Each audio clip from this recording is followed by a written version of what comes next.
Yeah, I think we have to look back to look forward here with our team. And we had a moment where we went out to Seattle. We didn't, when we got done that game, we realized that uh, it wasn't us. And those things happen, but we have to have responses. And it was a really focused week of training. And I thought, credit to the group tonight. They came out as a single unit, and I thought put in a really good performance.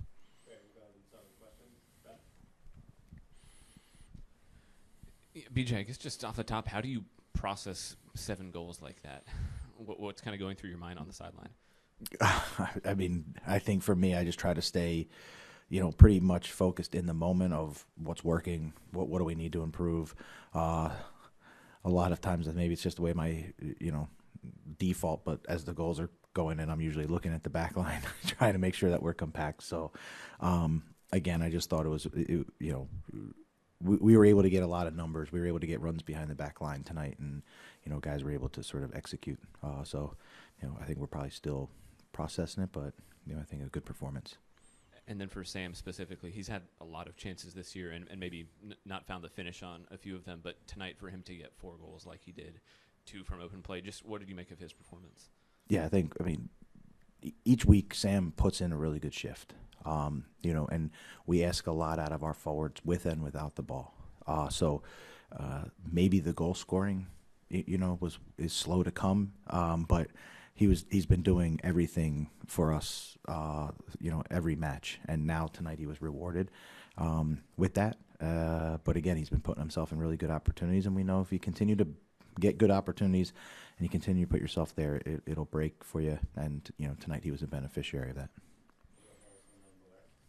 Obviously, coaching against Greg for the first time, what was that experience like, kind of coming up against him? And then was that a matchup you kind of circled when he first got hired with Chicago? Every Eastern Conference game is a big is a big match for us. So, and then we add on to we want to win every game at home for sure. So I thought tonight's performance was a strong performance, a strong response for us, and an opportunity again to play in front of our fans and compete against a good Eastern Conference team, and and we'll turn the page early next week. Listen, for me, Greg and I have an unbelievable relationship, and tonight wasn't about Greg versus BJ. It's always going to be versus Nashville versus Chicago, and we needed a response coming off of Seattle, and the group gave it to us. Hey, BJ. I just want to ask specifically about the inclusion of Jacob Schaffelberg in the starting 11. Did you see something in Chicago that made you go with Jacob, or was there anything that you saw in training that led to that decision? No, I think Jacob has a very clear profile of who he is, and he's very, very good at it. Which is he's a menace running behind the back line. He, his not only does his runs when he gets on the ball, but then it opens up the defense to now be able to play through the lines. And I thought that was another strength of ours tonight. That you saw Andy find in the center midfielders and Hani and Alex in the pockets turning. So just that threat to run behind, I thought, opened the field up for us. And Jacob brings that. So great job of him tonight. And then you mentioned that you were kind of looking at the back line, even though you were up 7-0 at one point. Is it easier to maybe critique players, or not even critique, just kind of look at things maybe you guys did wrong when you win? I think we try to stay really consistent with how we evaluate performances, how we evaluate our match and the process that we go, winning or losing. We have very, very clear ideas on what we want to do, and when we do it well, we highlight it. But there's always going to be learning moments, and the locker room is excited about the match, but we also sting that we let up 2 goals. And we can take a look at those, and there's always going to be opportunity to learn from every match. And for us, it's about staying consistent and staying disciplined, regardless of the scoreline. BJ, the fact that Jason's playing instead of Walker in that position and he's doing so well, and now you see him even Walker scoring goals in the other area. I know. The coach is happy with any goal score, let alone 7. But was it a different feeling when you saw him scoring tonight? Yeah, I think Jason's a player who's come here. He's had to acclimate to us, to a brand new country, to a brand new team, to a brand new city, and that's never easy. And so, yeah, it's he's been putting in a ton of hard work, and the group has really, I would say, gotten behind him to help as well as we do with every new player that comes in. So, of course, we're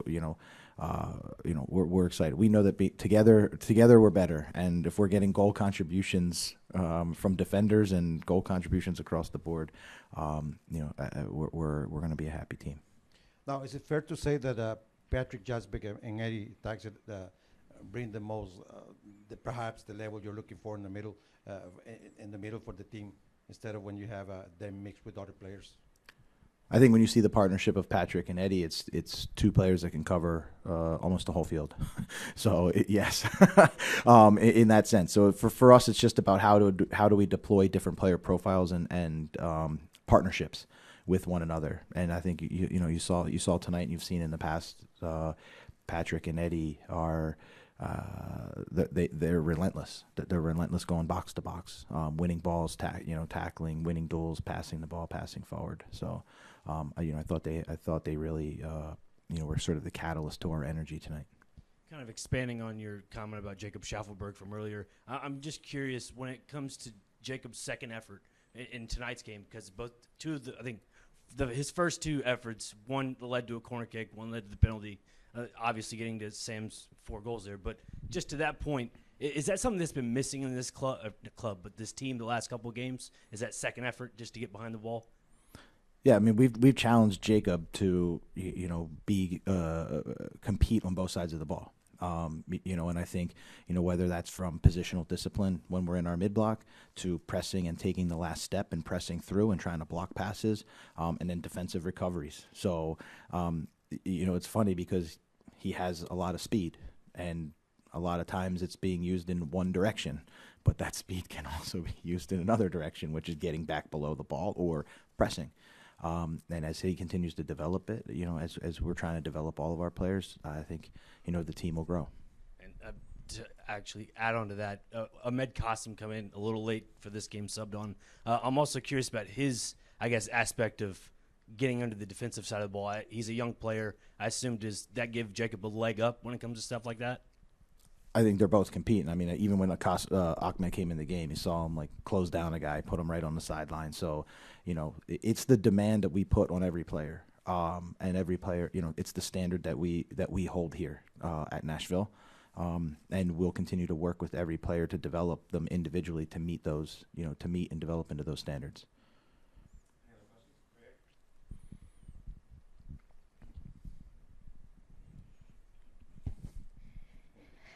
Okay, what is the reason your team is acting like bipolar?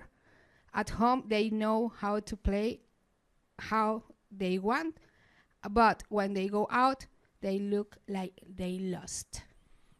I would respectfully disagree with that. I think we've played a lot of good moments, a lot of good halves, home and away. I'll accept the Seattle game, which I think we've talked about plenty, and we've turned the page on that and took our learning lessons from the Seattle match. So for us, I think it's just about continuing to prepare each week for our opponent, home or away. Try to play our style of play, home or away, and with the attempt of whether we're home or away, we want to try to secure 3 points. Sounds good. And my question was you have everything under control, 7-0.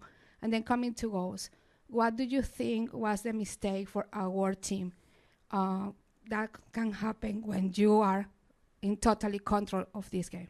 Yeah, I think you have Chicago coming really aggressive, and there was a couple breakdowns. But what I was really proud of was the response to the guys, that it didn't go any further than that. We got the game right back under control, used the ball really well, and calmed it back down. I also thought the way that we dropped our pressure to sort of the top of the circle to get the game under control was a really professional move by the players that were out there, without sort of any panic or anything. And it's a good moment for us. It's a good moment for us to understand that that's what we can do, and how we continue to win.